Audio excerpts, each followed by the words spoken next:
Let me tell you about Senua. Her story has already come to an end, but now it begins anew. Welcome, Furies.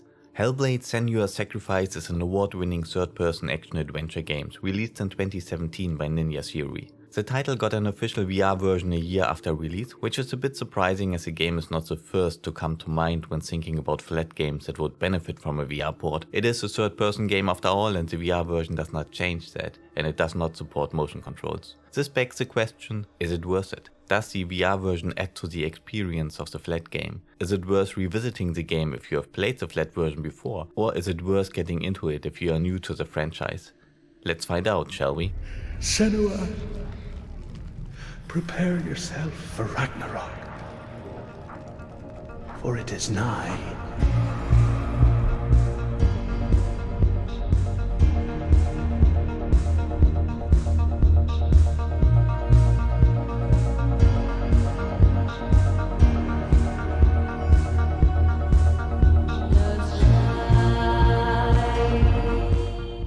In Hellblade, we follow the journey of the picked warrior Senua into Helheim, the land of the dead in Norse mythology, to plead for the soul of her lost lover.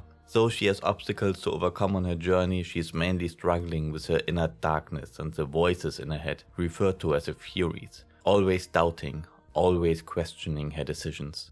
Her darkness and the voices are supposed to be a pretty accurate representation of psychosis. I wouldn't know anything about that. I played the flat version a couple of years ago and I loved it. As an experience, it is as intense as it gets for flat games. The VR version tries to stay as close to the original as possible, and it makes a couple of compromises to make that happen. Why don't you join us? Maybe you too have a part to play in this story. As a player, you are one of the Furies, so you are technically one of the voices in Senua's head, which most of the time refer to her in third person. You are in a way a part of Senua, but you are still an observer, watching her every action. In most third person games, you as a player are supposed to identify with the main character, which kind of works despite the fact that you don't see the world through the main character's eyes. Usually this perspective is just a gameplay decision, while games with melee combat are more often created in third person to allow for a better overview of the main character's direct surroundings. Hellblade works a bit different. Here the perspective is worked into the narrative. Sometimes Senua turns around and addresses the player directly. This has consequences for the VR port. You can't just transfer the game to first person. While the combat mechanics would probably work, the narrative would not. But that is also why Hellblade kind of works as a third person VR game. You experience the game from the point of view of an observer. Sometimes the VR version gives the player a bit too much of an overview and it shows some inaccuracies in character placement, but it's not too bad. This is by far the worst example. You will die here. No! And all your suffering will have been for nothing. The VR port does not support motion controls. You can play with mouse and keyboard. I played with an Xbox controller and that's what I would recommend to do. There's a discussion to be had as to what actually qualifies as a VR game. Are motion controls an integral part of the VR experience? Are they just a nice addition, or are they even a hindrance that gatekeep players who are less mobile from experiencing VR games? For me the answer is pretty clear. Virtual reality is more than just stereoscopic video. It is a lofty goal to reach perfect immersion. To fully immerse the player into the virtual world, to make the real world completely disappear. The fact that your typical VR headset sits tightly on your head as to blend out all visuals from your surroundings plays a big part in achieving this goal. But the multitude of gadgets that exist besides that, from full body tracking over haptic vests to multi-directional treadmills, are all part of the VR experience. Most players don't have access to those, but what everybody who owns a VR headset has access to are motion controllers. So yes, I do think having motion controls is an integral part of the VR experience. But let's get back to the game. The only aspect of the game where motion controls would make a difference is combat. But having established that the game is and has to be in third person, well, how would that work? The game has a pretty stock standard melee combat system. You have a light and a heavy attack, a parry, a dodge and a kick, and you have to apply the right move depending on enemy type and attack animation. Being used to physics-based melee combat in VR, the system felt pretty gamey to me, especially because the combat is not supposed to be difficult. The tells are clear, the parry windows generous, and the dodge iframes considerate. That being said, the animations are so smooth, the hit feedback, visual and audio design so excellent that the combat still manages to keep you on the edge of your seat. This part of the game that is so un-VR-like made me forget that I was wearing the headset completely, and I enjoyed every single combat encounter. They just have a certain flow to them. Being able to look around with your head to get an overview over the combat arena is only a theoretical advantage. I barely ever used it. The combat mechanics are designed to work without having knowledge of your surroundings. When you get attacked from behind, you get a clear audio cue and you just hit the parry button regardless of the direction of the attack. Behind you!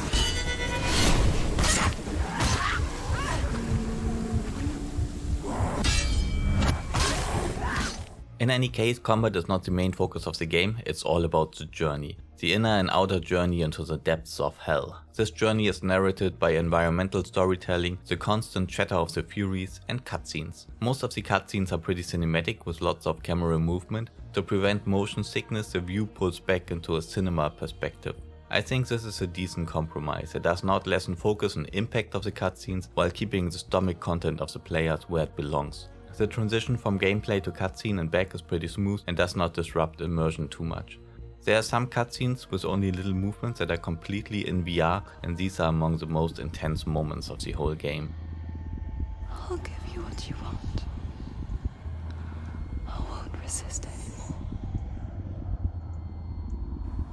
Just give him back.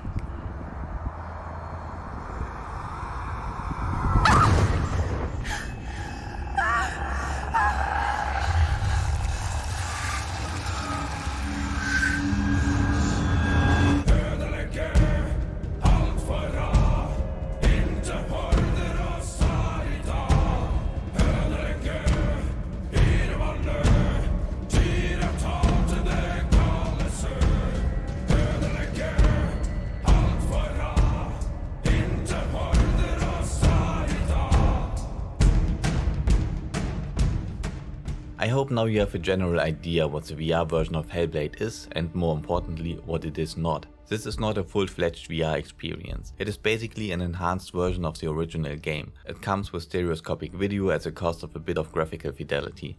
The main focus of the game is not its combat mechanics or puzzles. The main focus is world building, storytelling and the intense atmosphere. While the VR version does not change the first two aspects, it manages to enhance the intensity of the experience, even beyond what the original game achieved. The VR version is only available on PC. It has its own entry on Steam, but if you buy it you will get the flat version for free and vice versa. The flat PC version of Hellblade got a chunky graphics update last year, bringing ray tracing to the game, which increased the lighting quality dramatically. Compared to that, the VR version looks a bit bland, but lighting aside, for a VR game it still looks pretty good, and more importantly, it runs decent even on lower specs PCs. Performance problems are a major issue with nearly every VR port of flat game, so it is good to see that they managed to get around that here. If you already own the game on Steam, absolutely give it a go, you already have access to the VR port for free anyway.